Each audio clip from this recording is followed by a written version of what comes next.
Tinanong nga ng ex-housemate na ngayon ay house guest na si Shuvi Entrata si Caprice Cayetano kung ano ang ideal man ni Caprice. Agad sinabi nito na yung hindi daw masyado matangkad. Pero kapag nag-heel siya ay mas matangkad pa rin daw dapat ang guy sa kanya. Agad sinabi ng mga girl housemates na pasok na daw agad si Hit sa unang criteria.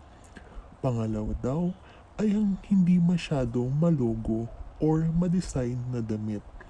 Plain outfit lang. Agad ulit dinagdag ng housemates na si Hit daw ay plain lang manamit. Isa pa daw sa gusto niya sa isang lalaki ay ang palaging naka-clean cut ang buhok. Dinagdag nito na si Andres Mulak daw ang crush niya.